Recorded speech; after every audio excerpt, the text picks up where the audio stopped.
বন্ধুরা এভাবেই বানানো হলো চিংড়ি বার্গার। হ্যালো বন্ধুরা, ঘোষ কিচেন থেকে আপনাদের সবাইকে নমস্কার। আজকের রেসিপি চিংড়ি বার্গার। এখানে আমি কিছু বনরুটি নিয়েছি এবং নিয়েছি চিংড়ি মাছ। এখন আমি চিংড়ি মাছগুলো খোসা ছাড়িয়ে, আর মাছগুলো যেহেতু বড়, আমি মাঝখান দিয়ে কেটে নেব। আমি মাছগুলো এভাবে কেটে নিয়েছি, হলুদ লবণ দিয়ে মেখে নেব। কড়াইতে সরষের তেল দেবো।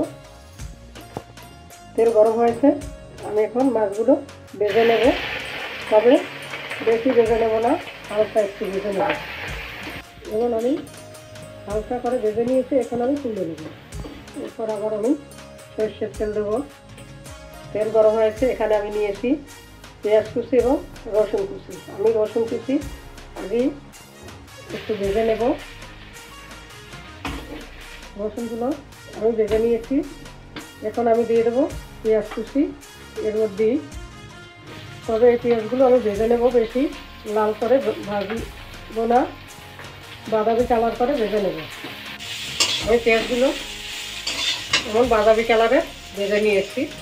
এখন দিয়ে দেবো 1 চামচ আদা বাটা, হলুদ গুঁড়ো দেবো, ঝালের গুঁড়ো দেবো 1 চামচ, জিরে গুঁড়ো।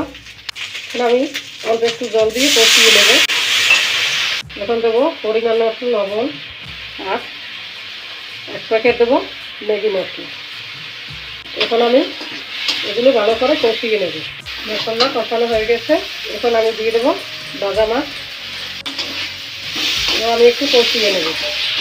কষানো হয়ে গেছে, আমি এখন অল্প একটু জল দিয়ে দেবো, কারণ জল রাখবো না, একদম ভুনা ভুনা করেই নেব। এখন দিয়ে দেবো ধনে পাতা কুচি। এই যে দেখুন, এমন শুকনো শুকনো করে আমি রান্না করে নিয়েছি। এখন আমি নামিয়ে নেব। এখন রুটিগুলো মাঝখান দিয়ে আমি কেটে নেব। এভাবে আমি সব রুটিগুলোই কেটে নেব ছুরি দিয়ে। এখন আমি চিংড়ি মাছ রুটিতে সাজিয়ে নেব বার্গার বানানোর জন্য।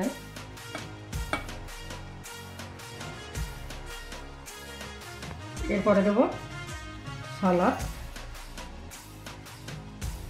এভাবে করে আমি সবগুলো বার্গার বানিয়ে নেব। এভাবে বার্গার বানানো হলো।